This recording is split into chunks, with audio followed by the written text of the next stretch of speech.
प्रधानमंत्री नरेंद्र मोदी ने मंगलवार को मध्य प्रदेश के उज्जैन में महाकाल लोक कॉरिडोर के पहले चरण का लोकार्पण किया।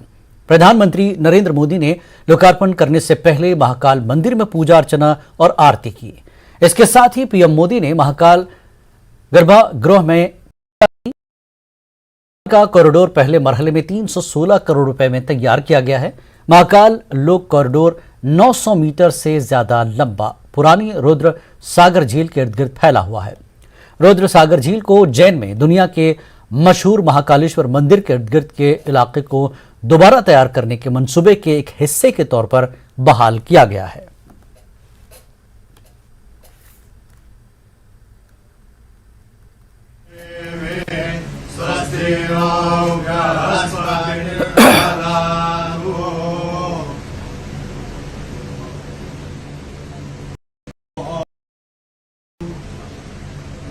ब्रह्मा गुरु विष्णु गुरुदेव महेश्वरा गुरु साक्षात् परब्रह्म तस्मै श्री गुरुवे नमः। ओम स्वस्ति वाचनम नमस्काराणं समर्पयामि रुद्राक्षमाला धारणम्। ओम त्र्यंबकं यजामहे सुगन्धिं पुष्टिवर्धनम्। इस पुरी को कनक श्रृंगा के नाम से जाना जाता है। कहा जाता है कि सबसे पहले यहाँ पर भगवान विष्णु स्थित थे।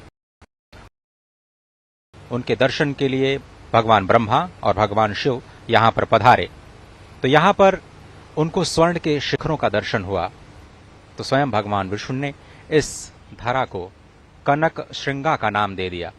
और आप देख रहे हैं इस वक्त शिखर बिल्कुल कश्मीर के फ्रूट ग्रोवर्स को सेब की कीमतों में कमी आने से कई मसाइल का सामना है। साबिक एमएलए शोपियां शेख मोहम्मद रफी और साबिक एमएलसी शौकत गनी ने मरकजी हुकूमत पर कई सवाल उठाए। उन्होंने मरकजी हुकूमत पर इल्जाम लगाया कि वो कश्मीर के सेब की सनत को नजरअंदाज कर रही है। कश्मीर के फ्रूट ग्रोवर्स को नुकसान से निकालने के लिए ठोस कहा कि मरकजी वजीर दाखिला ने हालिया दौरे के दौरान मेवा सनत के मसाइल पर कुछ नहीं कहा। मेवा सनत से 90% आबादी जुड़ी हुई है।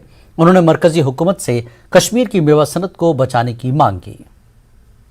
सरकार को भी कई बार हमने उनसे गुजारिश की, हमने उनसे अपील की कि इस फ्रूट इंडस्ट्री की तरफ से खास तवज्जो दी जाए, क्योंकि सब इस पर करीब 90% जो लोग हैं इस वक्त इस पर मुनहसर है इसी फ्रूट पर। लेकिन तब भी टस से मस नहीं हो रही है सरकार। और उनकी पेटियों का मतलब हाल देखिए आप, उसकी तक एक पेटी इस वक्त हम जो लकड़ी की पेटी ला रहे हैं वो पेटी 120 में बेच रहे हैं बैंडसा वाले, और ट्रांसपोर्ट वाले 150 रुपए एक पेटी का ले रहे हैं दिल्ली तक पहुंचाने को इस माल को। तो आप देखिए ना हालत क्या है इस वक्त हमारी इस फ्रूट इंडस्ट्रीज की हालत क्या है। और दूसरी तरफ कोई मतलब इसकी रेट ही नहीं आ रही है। सबसे बड़ा जो मसला है वो यही है कि 10 दिन तक हमारे जो लोडेड ट्रक्स है वो नेशनल हाईवे पे खड़े रहते हैं, जिससे किराया भी बढ़ा है। और जब ट्रक्स खोलते हैं 10 दिन के बाद वो फ्रूट है वो फ्रेश फ्रूट रहता ही नहीं है, और जिसके कारण हमारा जो मार्केट है वो डाउन है। और लोग जो है जो ज़मींदार है वो जो मालिकानी बागान है वो परेशान है। मैं सरकार से ये गुजारिश करता हूँ, इससे पहले भी हमारे फारूक साहब ने गुजारिश की है, हमारे उमर अब्दुल्ला साहब ने गुजारिश की है, और पार्टी की तरफ से प्रेस नोट भी आए हैं। बार बार हमने गुजारिश की, हमारे छोटे बड़े लीडर जितने भी हैं उन्होंने एलजी एडमिनिस्ट्रेशन से गुजारिश की है कि आप इस बारे में सीरियस हो।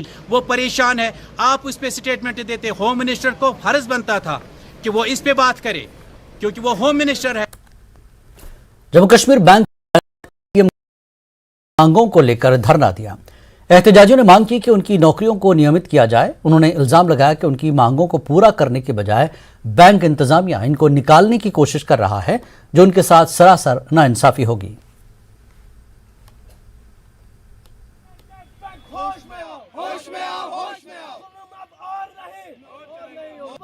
मैं 2004 1 जुलाई को मैंने ज्वाइन किया जेके बैंक में एज सिक्योरिटी गार्ड। तो हमारा मसला ये है कि हर साल ये 150-150, 200 लड़कों को निकालते हैं, अपनी मनमानी करते हैं। अगर ये जेके बैंक जम्मू कश्मीर की मिल्कियत है, हम भी इसी आज ये कह रहे हैं कि हम बैंक के अटेंडेंट जो है उनको एटीएम में एडजस्ट करेंगे और आपको निकालेंगे। हम कहाँ जाएंगे अपनी फैमिली लेकर? हमारे पास कोई चारा नहीं है, कोई गुजारा नहीं है, इसके सिवा हम बैंक में काम कर रहे हैं और अपने परिवार को खिला रहे हैं। बैंक ने बोला था कि हम आपके साथ धोखा नहीं करेंगे, आपको तनख्वाह भी अच्छा देंगे और आपकी फैसिलिटी भी देंगे, लेकिन हमसे धोखा हुआ है सर। वो सब कुछ झूठ बोल रहे हैं, वो अपनी मनमानी कर रहे हैं और हम पर जुल्म कर रहे हैं। 10 साल हो गए जेके बैंक एटीएम में काम करते हुए। सुनने में आया कि इन्होंने जो बैंक के अटेंडेंट हैं उनको एटीएम की जगह पर एटीएम जो गार्ड है वहाँ पर एडजस्ट। तो सर हमें चेयरमैन साहब से ये गुजारिश है कि हमारी जो फैमिली है हम कहाँ जाएंगे? हम पिछले 10-15 साल से जेके बैंक की खिदमत अंजाम दे रहे हैं, तो आगे आने वाला जो वक्त है, हमारे बच्चे हैं छोटे छोटे, उनकी पढ़ाई का मसला है, आज महंगाई का ज़माना है, तो सर हम कहाँ जाएंगे? अरनिया में आज स्थानीय लोगों ने थाने का घेराव किया और जोरदार प्रदर्शन किया। प्रदर्शन करने वाले लोगों का कहना था कि एसएचओ की जानिब से आए रोज स्थानीय लोगों के साथ बदतमीजी और बदसलूकी की जाती है। वहीं अरनिया के तिरवा की सरपंच बलवीर कौर ने कहा कि एसएचओ ने उनके साथ बदतमीजी कार्रवाई के बाद आसपास के गांव के लोगों में काफी गुस्सा था। लोगों ने मांग की कि जल्द से जल्द एसएचओ का यहां से तबादला किया जाए और इस सारे मामले की इंक्वायरी की जाए। एक इंसिडेंस होया, इन्हां दे ऑफिसर दारू नाल फुल ड्रंक सीगे। ਅਸੀਂ ਐਸਐਚਓ ਨੂੰ ਫੋਨ ਕੀਤਾ ਕਿ ਤੁਹਾਡਾ ਐਸਆਈ ਸਾਨੂੰ ਗਾਲਾਂ ਕੱਢ ਰਿਹਾ ਤਰੇਵਾ ਚੌਕੀ ਦਾ, ਤੇ ਤੁਸੀਂ ਆ ਕੇ ਇਹਨੂੰ ਦੇਖੋ। ਇਹ ਇਨਸਾਨ ਉੱਥੇ ਉਹਨੂੰ ਦੇਖਣ ਦੀ ਬਜਾਏ ਇਸ ਇਨਸਾਨ ਨੇ ਜਾ ਕੇ ਮੈਨੂੰ ਧੱਕਾ ਮਾਰਿਆ। ਮੇਰੇ ਕੋਲ ਵੀਡੀਓ ਆ, ਕੋਈ ਮੈਂ ਇਹ ਨਹੀਂ ਕਿ ਵਰਬਲੀ ਜੋ बोलूंगी ਉਹ ਮੇਰੇ ਕੋਲ ਵਿਦ ਪ੍ਰੂਫ, मैं ਜਿਹੜੀ ਗੱਲ बोलूंगी ऑथेंटिक बोलूंगी। इस इंसान ने मेरे हाथों मेरा कैमरा खोया, मेरे की मेरे यूथ ਨੂੰ ਡੰਡਿਆਂ ਦੇ ਨਾਲ ਲੈ ਕੇ ਉਹਨਾਂ ਨੂੰ ਪਹੁੰਚਾਇਆ। सब रिकॉर्डिंग सब कुछ सी। पगड़ी ਨੂੰ ਹੱਥ ਪਾਇਆ, ਉਹਦੇ ਬਾਲ ਖਿੱਚੇ ਗਏ ਨੇ ਨਜਾਇਜ਼। ਇਹਦੇ 2-3 ਸਪਾਟੇ ਨਾਲ ਨੇ, ਉਹਨਾਂ ਨਜਾਇਜ਼ ਬਾਲ ਪੁੱਟੇ ਨੇ ਇਹਦੇ। ਇਹ ਕਹਿੰਦਾ ਉਹਨਾਂ ਨੂੰ ਤੂੰ ਪਗੜੀ ਬੰਨ੍ਹ ਲੈ, ਪਗੜੀ ਨਹੀਂ ਬੰਨੇਗਾ।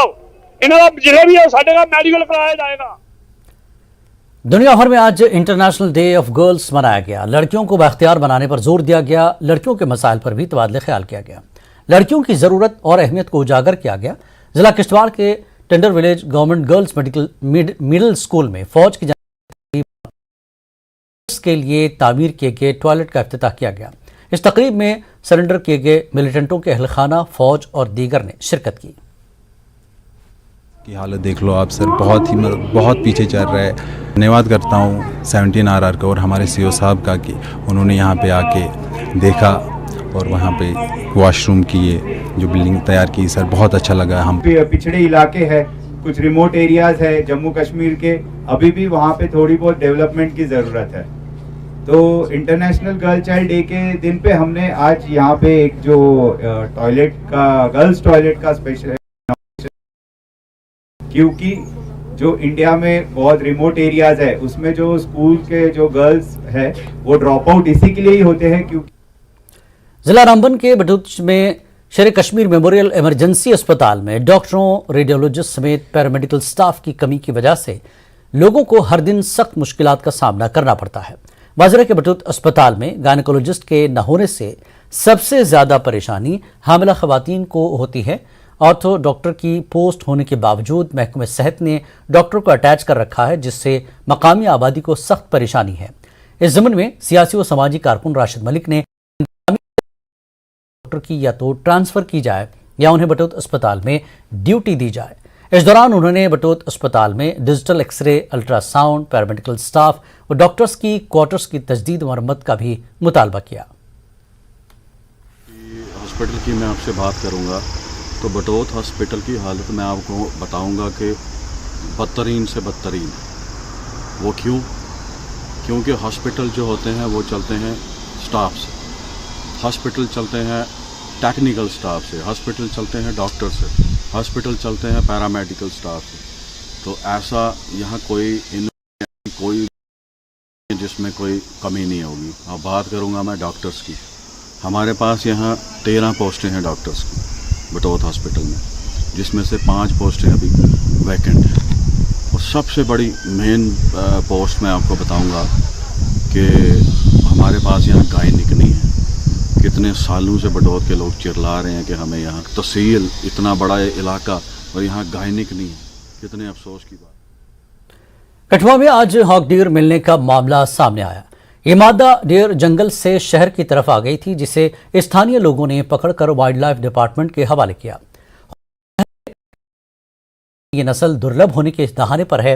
वाइल्ड लाइफ के अफसर विजय कुमार ने बताया कि हॉक की नस्ल यहीं से थी, ये नापैद हो गई है और ये जम्मू कश्मीर में नहीं पाई जाती।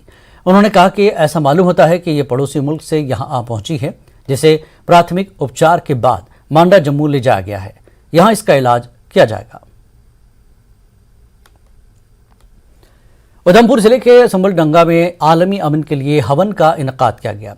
मां भारती कम्युनिटी ग्लोबल एसोसिएशन ने जिला उधमपुर के संबलडंगा में वाक़ मंदिर में आलमी अमन हवन का एहतमाम किया। हवन में बड़ी तादाद में अकीदतमंदों ने शिरकत की और दुनिया जिला उधमपुर और ये संबल डंगा ये गांव है, स्थान है। यहाँ पर आज मां भारती ह्यूमैनिटी ग्लोबल एसोसिएशन की तरफ से ये एक विश्व की शांति के लिए ये कार्यक्रम अनुष्ठान चलाया जा रहा है और मानवता को जो मानवता का जो आज हम देखें कि जो मानसिक सतर है, जो आज आम मानव का जनमानस का लगातार उसमें वो एक गिरावट जैसी आ रही है। तो ये इस संस्था का जो मिशन है कि विश्व का कल्याण और मानवता को और उनके जो मूल्यों को ऊंचा उठाने के लिए ये आचार्य चाणक्य जी द्वारा से अखंड का जो एक लक्ष्य रखा गया था, उस कार्यक्रम के हेतु इसमें जो इस संस्था का जो मेन जो लक्ष्य जो उद्देश्य है वो है शिक्षा, स्वास्थ्य, शिक्षा और रोजगार। तालीम जोन गुरेज में 1 दर्जन से ज्यादा सरकारी स्कूल किराए पर लिए गए लकड़ी के ढांचों में पढ़ाई का काम चला रहे हैं, जिस वजह से तालिब इल्मों के साथ साथ अमले को भी शदीद मुश्किलात का सामना है। कहा जा रहा है कि कल्चे के साथ साथ गुरेज और तुलेल के दीगर इलाकों में कई स्कूल मुनासिब स्कूली इमारतों के बगैर ही है, जिसकी वजह से इस तालीमी जोन में तालीमी सरगर्मियों पर मनफी असरात पड़ रहे हैं। ZEO गुरेज का तालीम के करीब स्कूल किराए पर ली गई इमारतों में काम चला रहे हैं और इन स्कूलों के लिए इमारतें तामीर करने के लिए महकमे तालीम ने अपनी कोशिश जारी रखी है। बात कर रहा हूँ कि अभी तक नाले जो है हमारे किलशे, रफूजी, सुदी किलशे, चकबयाट, शिकारी गांव, अभी तक वहाँ बेसिक सहूलियात से लोगों को महरूम रखा गया है, जिसके लिए हम बार बार गवर्नमेंट से अपील करते आए कि हमारे इन मसाइल को हल किया जाए। सबसे बड़ी और अफसोसनाक ये बात है कि तमाम जगह SSA के जरिए इतने स्कूल बने कि यहाँ गुरेज से SSA का पैसा वापस करोड़ों में चला गया, जो यूटिलाइज नहीं हो गया और अभी तक बिल्डिंग के लिए असातिज़ा के लिए काफ़ी दुश्वारियाँ होती हैं तालीम पढ़ाने में और बच्चों की पढ़ाई में। इसलिए आला हुक्काम से गुजारिश की जाती है कि इनके बेसिक मुराद को जल्द से जल्द हल किया जाए। मेंढर के सरहदी इलाके मनकोट के बॉयज़ मिडिल स्कूल के पास लगा हुआ पंपिंग स्टेशन स्कूल में ज़ेर तालीम बच्चों को मौत की दावत दे रहा है। पंपिंग स्टेशन में लगे बिजली के तार ज़मीन पर पड़े हुए हैं, पाइप से पानी लीक हो रहा है। ऐसे में स्टूडेंट्स की जिंदगियों को खतरा लाहक है। न्यूज़ 18 ने हुकाम की तवज्जो दिलाई। महकमे जल शक्ति के AEE मेंढर सज्जाद चौधरी ने कहा कि इस मामले पर आला हुकाम की मरम्मत की जाएगी। इधर इससे ऐसे ही तारे गिरी हुई हैं। इधर हम वॉलीबॉल खेलते हैं और हमारा बॉल इधर जाता है, बहुत मुश्किल होती है बॉल उठाने की। पंपिंग लगी हुई है, पंपिंग स्टेशन, और इधर हमें बहुत खतरा है, पानी पीने आते हैं और ये तारें जो हैं ऐसे ही खुली हुई हैं ज़मीन पे और बहुत यहाँ पे अर्थिंग होती है, तो डर लगता है हमें। पंपिंग स्टेशन है, उसके पास हमारी केबल जो है वो मेल्ट हुई है, तो हमने कंसर्न हमारे जो AW मैकेनिकल साहब हैं उनसे हमने रिक्वेस्ट की थी पिछले वीक भी कि हमें 120 मीटर हमें लेंथ की कोई 16 mm स्क्वायर की जो हमें चाहिए अभी का है, उसका ऑर्डर भी रिप्लेस कर दिया है सर। हम विदिन डेज इसको हम सर रिप्लेस कर देंगे। कि नई केबल आरएसपुरा से लेकर गांव कुंलिया तक जाने वाली मुख्य सड़क के निर्माण का काम पिछले लंबे समय से रुकने की वजह से आने जाने वालों को काफ़ी समस्या का सामना करना पड़ रहा है। स्थानीय लोगों का कहना है कि कहने को तो ये मार्ग अंतर्राष्ट्रीय मार्ग है, लेकिन इसकी हालत देखकर लगता है कि सड़क की देखभाल करने वाला कोई नहीं है। स्थानीय लोगों ने बताया कि सड़क की खराब हालत के कारण आए रोज दुर्घटना हो रही है और कई लोग घायल हो रहे हैं।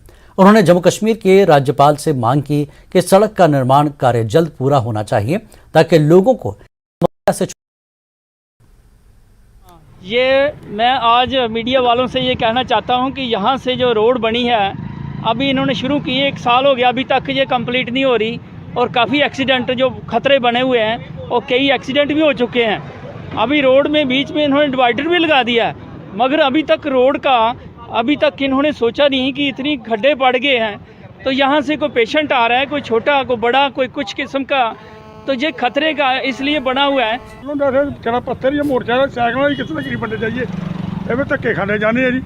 रोड बड़ा खराब है जी और सरकार ने बुलेट वाहन में मॉडिफाइड साइलेंसर लगाकर सड़कों पर शोर मचा रहे बाइक चालकों के खिलाफ सांबा पुलिस ने अनोखी मुहिम छेड़ी, जिसके चलते लगभग 30 से ज्यादा बुलेट वाहन से मॉडिफाइड साइलेंसर निकालने की कार्रवाई की गई। दरअसल बाजारों और हाईवे पर फर्राटे मारती बुलेट से निकलने वाले शोर को रोकने के लिए पुलिस विभाग ने विशेष रूप से अभियान चलाया है। हमारे सीनियर अफसर्स की क्लियर डायरेक्शंस हैं, खासकर एसएसपी साहब की, कि मोटर व्हीकल रूल्स की जो वायलेशन करने वाले लोग हैं उन पर सख्ती से निपटा जाए। उसी सिलसिले में हमने ये पिछले कुछ समय चलाई हुई, जो ट्रैफिक वायलेटर्स हैं उनके खिलाफ चालानी भी हो रही है, सारे एक्शन जो लीगल एक्शन है उनके खिलाफ लिए जा रहा है। कुछ जो गैर कानूनी तौर से ले जा रहे रेत बाजरी से लदी गाड़ियों पर कठुआ पुलिस ने कार्रवाई की। गैर कानूनी कानूनी के खिलाफ चलाई जा रही मुहिम के तहत कार्रवाई करते हुए कठुआ पुलिस ने 6 गाड़ियों को जब्त कर लिया। एसएसपी कठुआ ने जानकारी देते हुए बताया कि बगैर दस्तावेजात और बगैर इजाजत के लखनपुर में 6 गाड़ियों को सामान समेत जब्त करके मजीद कार्रवाई शुरू कर दी गई है। उन्होंने कहा कि किसी को रेत और बाजरी गैर कानूनी तौर पर पंजाब ले जाने की इजाजत नहीं दी जाएगी। हुए अवैध खनन में लिप्त 6 वाहनों को जब्त किया। आपको बता दें कि जानकारी देते हुए एसएसपी कठुआ ने बताया कि ये जो वाहन है ये जम्मू कश्मीर से पंजाब की ओर ले जाए जा रहे थे और ये 6 के 6 वाहन जो हैं ये पंजाब नंबर की जो गाड़ियां हैं इनमें रेत और बजरी लदा हुआ था, जो जम्मू कश्मीर से अवैध तरीके से पंजाब की ओर ले जाया जाना था। और आपको बता दें कि ये भी उन्होंने साफ तौर पर कहा है कि बिना फॉर्मेलिटीज़ के इन वाहनों को पंजाब की ओर ले जाया जा रहा था, ना ही जो माइनिंग की जो फॉर्मेलिटीज़ है उनको पूरा किया गया था। और कहीं ना कहीं ये पहला मामला नहीं है कि इस तरह के वाहनों को जब्त किया गया है, इससे पहले भी आती रही है और आने वाले दिनों में भी इस तरह के जो अवैध रूप से खनन करके जो सामान लेके जो कि यहाँ से बाहर वाहन जाते हैं उनको जब्त किया जाए, उन पे जो कड़ी कार्रवाई की जाएगी। न्यूज़ 18 जम्मू कश्मीर के लिए कठुआ से चरणजीत सिंह। फौज ने मेंढर के कृष्णा घाटी सेक्टर के इलाके 10 में फ्री मेडिकल कैंप का आयोजन किया। लोगों का मुफ्त मेडिकल चेकअप किया गया और मुफ्त दवाएं भी दी गई। कैंप में लोगों ने बड़ी तादाद में शिरकत की। डॉक्टर करण ने कहा कि कैंप का आयोजन मुख्य रूप से खवातीन और बच्चों के लिए किया गया था। डॉक्टर करण ने कहा कि इन लोगों में ग़िज़ाइयत की कमी है। इस इलाके के लोगों को इस तरह के बुनियादी हेल्थ चेकअप के लिए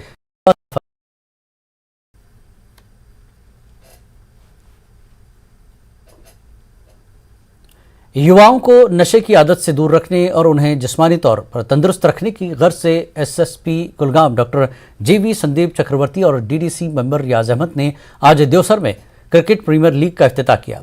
इस मौके पर DSP ops Kulgam Ravinder Singh, SHO Devsar Mohammad Jazib मौजूद रहे।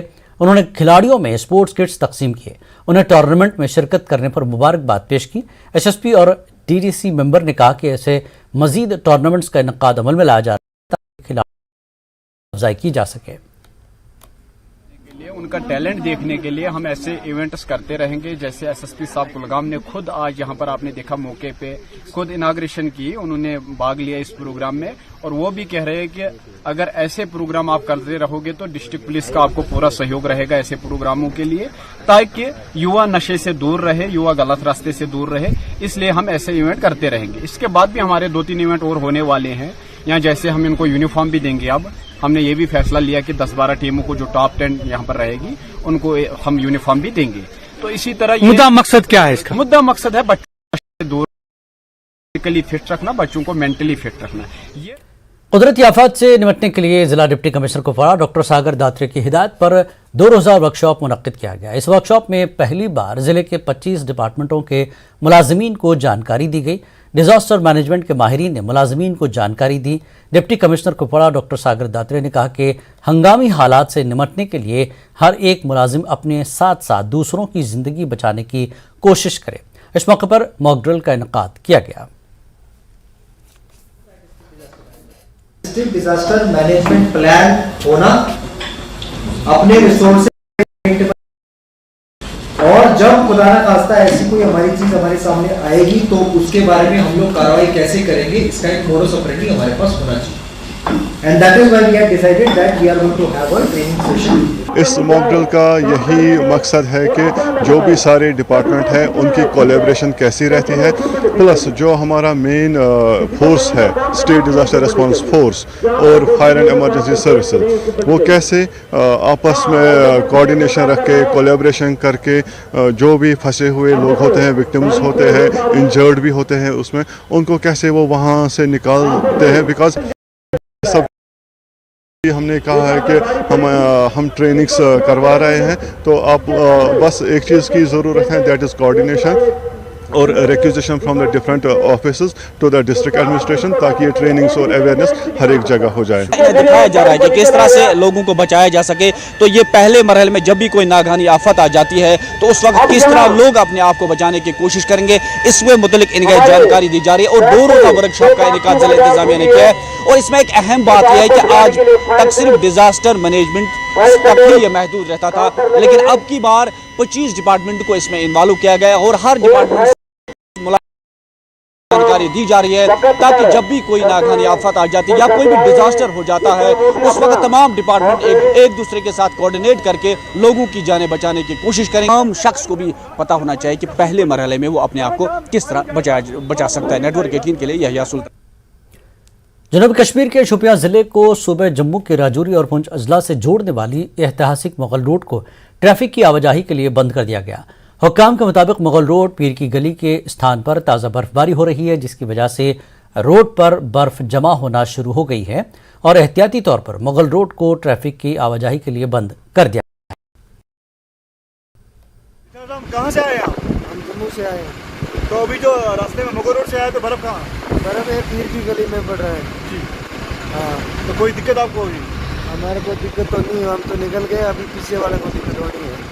हम इस वक्त तवारखी मुगल रोड पे मौजूद है और यहाँ से जो गाड़ियाँ, माल बरदार गाड़ियाँ जो यहाँ से जम्मू रवाना हुई थी उनको हिरपोरा के मकाम पे रोक दिया गया है, क्योंकि हिरपोरा से आगे जो पीर की गली है वहाँ से हल्की सी बर्फबारी हुई, उस वजह से ट्रैफिक की नकल अमल को रोक दिया गया है। लेकिन उसके साथ साथ यहाँ पे जो मालिकाने बागात जो है उनमें एक तशवीश सी लहर दौड़ गई थी कि हवा अचानक और सर्दी में काफ़ी इजाफा हुआ, उस वजह से उनको लगा कि शायद उनमें अफवाहें फैल गई कि बर्फबारी मैदानी इलाकों में भी हो सकती है, लेकिन ऐसा बिल्कुल गलत है, क्योंकि मौसम विभाग का कहना है कि आने वाले कुछ घंटों में मौसम में बेहतरी आ सकती है। इरशाद मलिक, न्यूज़ 18 नेटवर्क, शुपियान।